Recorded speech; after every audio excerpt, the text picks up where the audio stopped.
following are the words of Lou Civello, president of the Suffolk County Police Benevolent Association. Police officers risk their lives to protect our communities and keep our streets safe. These officers are the thin blue line that stands between your family and the criminals that would do them harm. We are your neighbors, protecting your neighborhood. Hold the line. Support law enforcement. Stand with the Suffolk County PBA. The following radio show is live, except for the announcement you're hearing right now.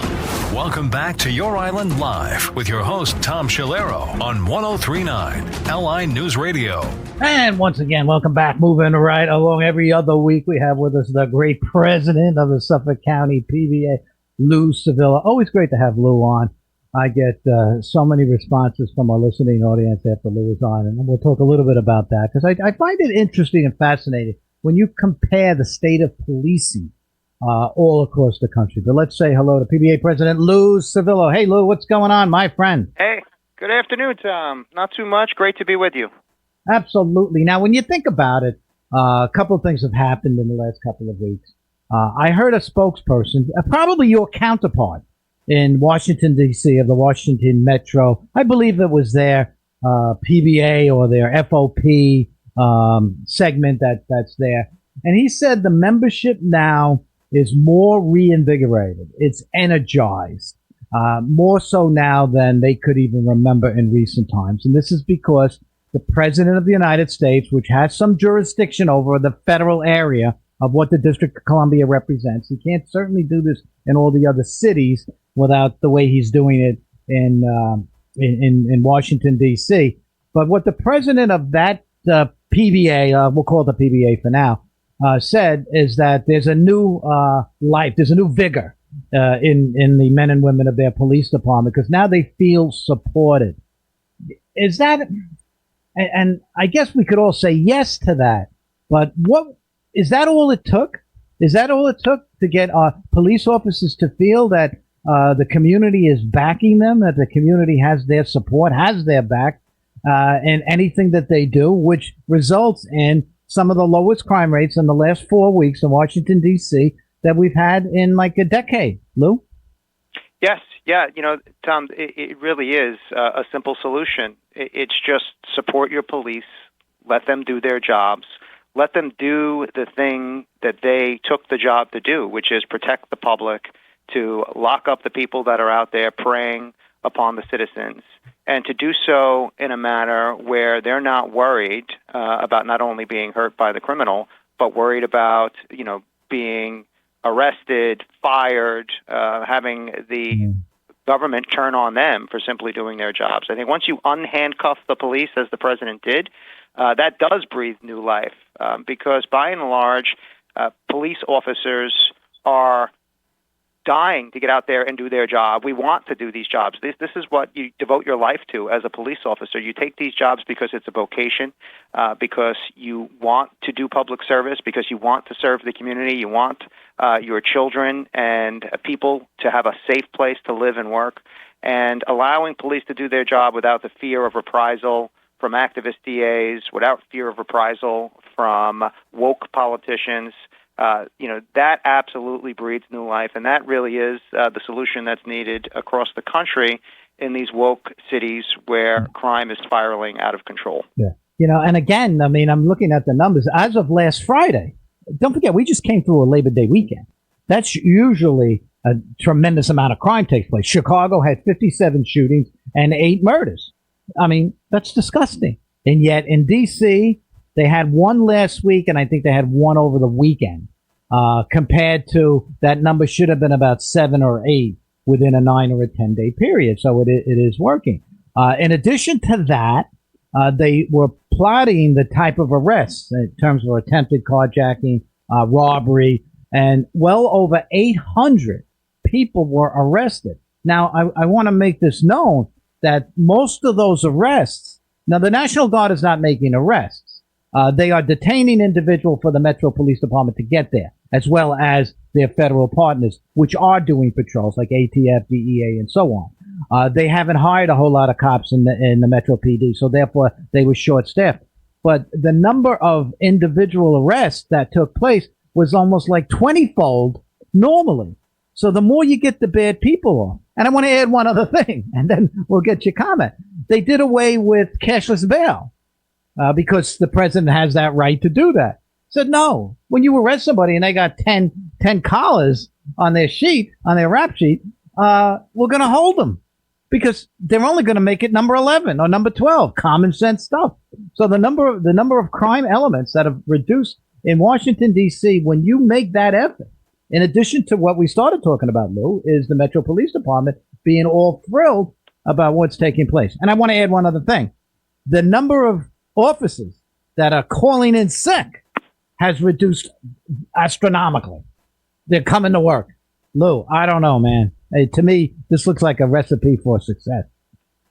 How shocking, Tom. You mean if you stop just letting criminals walk out the door right after they commit their crimes, that actually has a positive effect on public safety? That's shocking to us. That's sort of what we've been saying this whole time, this battle we've been fighting here in New York State with this reckless bail reform law where we lock criminals up, many times violent criminals, and they just let them right out, where we have bodies dismembered, dropped in a park, and we can't hold on to those people. I mean, that's how crazy this bail reform is.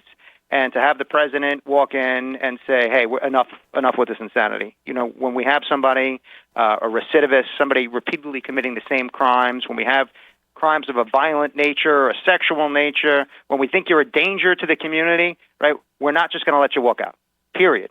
Yes, of course.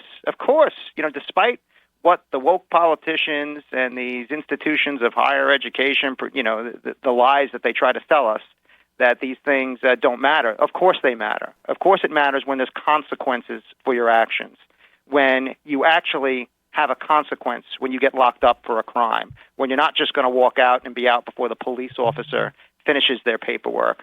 That is going to make a difference. It's going to make a difference in public safety. It's going to make a difference in how we do our jobs.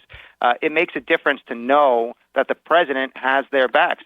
You know, I actually did an interview with Newsday, Tom, a couple of days ago, and they asked about ICE and some of the incentives that the president and the federal government is offering. You know, are they coming after or trying to entice police officers to take that job with sign-on bonuses, large sign-on bonuses? And what did I think if they would be successful here in Suffolk County in enticing some of our Suffolk County police officers to leave this job and take the ICE job? And what I said was, you know, they'd have much better luck poaching from somewhere like New York City. You know, good luck trying to get Suffolk County police officers to leave this job. And Tom, and it's not because of the pay and benefits, although those are very good thanks to our county executive and the contract we signed. However, what really makes the difference here in Suffolk County is the fact that the public supports us, that we have the support of our public, that we're allowed to do our jobs, that we don't have these civilian board witch hunts that are there just to second-guess police, Monday morning quarterback them, and to help and embolden criminals. Instead, the public has our backs. The public is supportive of police. We just celebrated Labor Day, and we just put another big class in the academy. And one of the things I said to the recruits, of course, we congratulate them on taking this job, this vocation in law enforcement, and coming on board to help protect the public. But the other thing I congratulate them for is joining the labor movement, being part of that labor movement. And it's such an important thing that police are part of that labor movement, because that's the reason that we don't have the civilian review board witch hunts, that we're allowed to do our jobs. The labor movement, the law enforcement labor movement, is what stood up to the defund the police movement, so that they weren't defunding our police here in Suffolk County, replacing us with social workers. And, that is really such an important part of policing and public safety here in Suffolk County, so that we don't get run over by some of these reckless and woke people that are just trying to further their own political careers. And I think the efforts that the Suffolk PBA is doing, and same thing in Nassau County and in New York City, labor movement is bringing to light some of the, what I'm going to call, injustices that has been done against the police labor movement, such as the dissolution of 50A of the civil service law, which I believe at some point will be reinstated. Of course, the argument about bail reform, you can clearly hear it from the union representatives in Washington, D.C. They can now make arrests. They are making arrests. They're not calling in sick anymore. You see, that is the evidence that we need to convince those people that I've always said this: if you don't like cops, hug a criminal. And people are starting to see that. They're starting to see that we need to do that. Interesting enough, I actually started the program. I meant to bring this up at the very beginning. When you come on the program, I get a lot of text messages and emails, and people want to tell a story of their contact with the men and women in uniform. The sector drivers, the patrol officers, the people that make up the bulk of the PBA.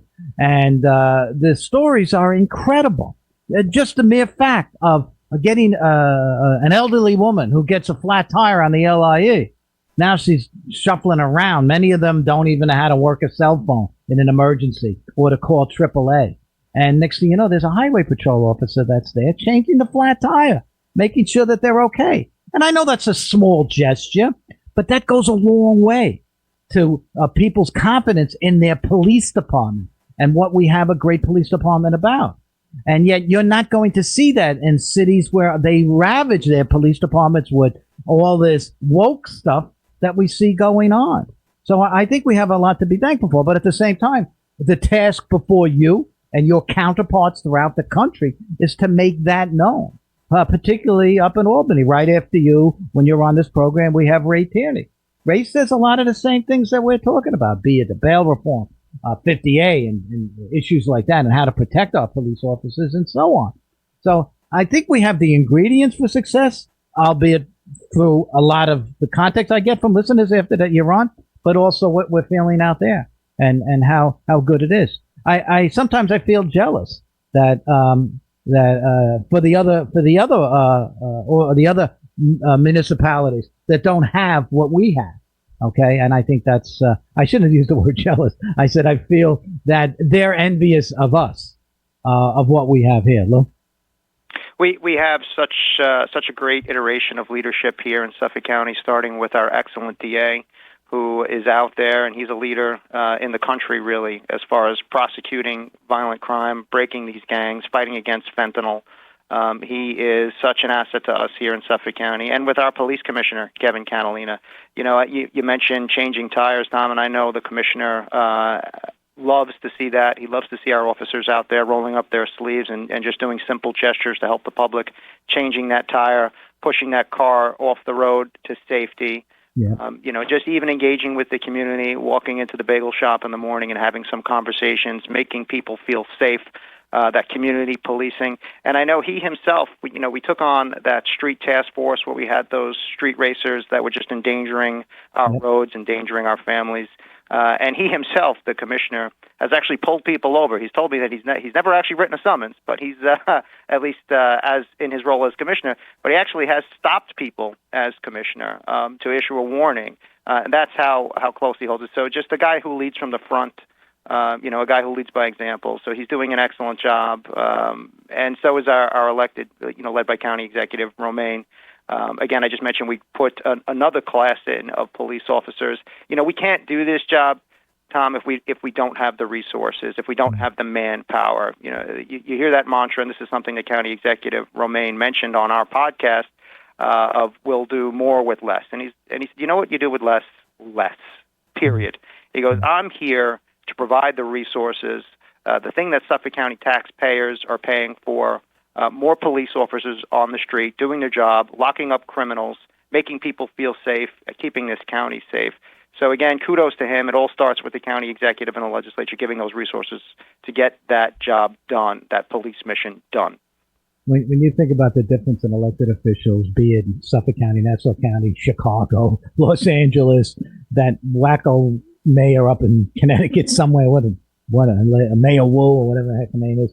It's amazing when you think about it. It all comes. Yeah, I watch that and I say, well, you all come from the political world, and Democrats, Republicans. But wouldn't there be a common denominator in common safety? And one thing that Brandon Johnson, the mayor of Chicago, keeps talking about is stay away from our police department, stay away from public safety.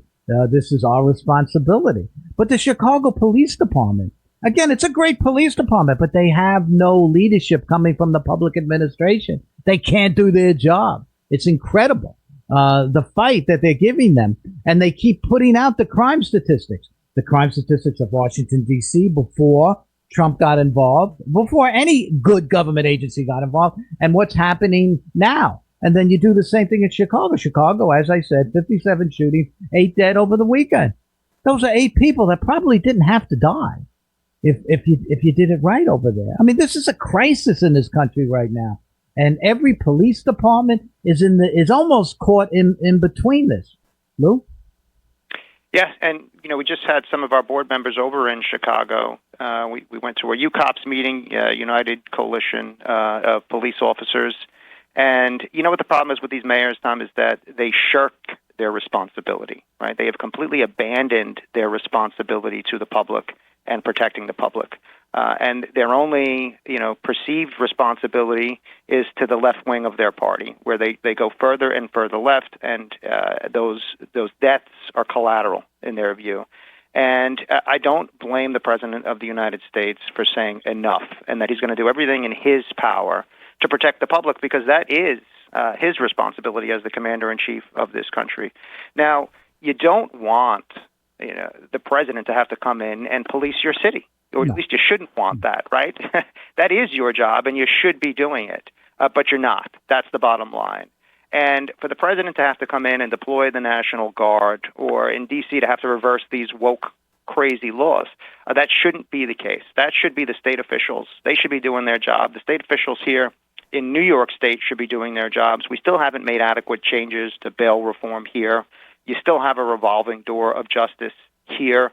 You made some very, very light changes to the discovery laws, but they did not go nearly far enough. Our prosecutors, and I'm sure the DA will continue to talk about this, but our prosecutors are still at such a disadvantage. And I think I may have mentioned this on a prior show time, but we almost had the individual who nearly killed Officer Brendan Gallagher. He almost went free. He almost was already. In fact, the judge ROR'd him. Wow. If it wasn't for him having other charges, we wouldn't have been able to hold on to him. That guy would have walked out of jail. Thanks to these insane discovery laws that basically aid the defense and hinder the prosecution. Well, and we have to make sure that doesn't happen. Like I said, the district attorney always follows you, and we have a couple of cases that he's going to be talking about, particularly a fentanyl case. This district attorney has been lobbying very heavily for a death by dealer law, that if you are a drug dealer and you sell your items and somebody dies as a result of it, he wants to up to homicide cases. But I want to make it known it's Suffolk police officers that are really doing the legwork on a lot of this. And the partnership, and DA Tierney always brings that up, and how important it is to have that working partnership that we have. See, we're firing on all 8 cylinders here in Suffolk County. Many municipalities are not. And what I mean by that, whether it comes from the judges, whether it comes from the prosecutors, whether it comes from the police, we're on all 8 cylinders. And I think our numbers have shown that Nassau County has number 1 in counties in the lowest crime rate. I think, and you could correct me if I'm wrong, I think we're like number 22 or 21. Out of 3,500 counties, Lou, that's an incredible number when you think about it. But that's because it just doesn't come to us. It's the way it is, which is why people are able to sell their homes at amazing prices. People want to come here because of that, public safety, and that's a big part of it. So we're seeing a lot of things take place. Go ahead, Lou. Yeah, I say it all the time, Tom, and I live here in Suffolk County, raised my children here, and every once in a while I'll hear somebody talk about the taxes, and I think to myself, well, the taxes are low in the Bronx, right? Nobody's moving to the Bronx, at least not from Suffolk County. Nobody's moving to the Bronx that I've ever heard of. So, you get what you pay for, plain and simple. We pay for public safety here, and by and large, the police department here gets that job done. The streets are safe. You're not worried like you are in New York City when you go out that you're going to get stabbed, that you're going to get pushed in front of a bus, that you're going to have to deal with a homeless person slash you. Those thoughts don't even enter your mind when you walk down a street here in Suffolk County, when you're in the downtown areas. And it's because of the great job that our police department does. It's because of the leadership. It's because of the prosecutors like DA Tierney. And it's because of the elected officials here. Suffolk County overwhelmingly elects pro-law enforcement, pro-police, pro-public safety officials. We have one in County Executive Romaine. We have them in our legislature. We even have them in the towns and the villages. People who care about the quality of life here. We're not going to allow what you see in some of these cities where trash is all over the place. Homeless people are terrorizing passersby. We take that stuff seriously. We take quality of life seriously, and our police officers are out there risking their lives every day.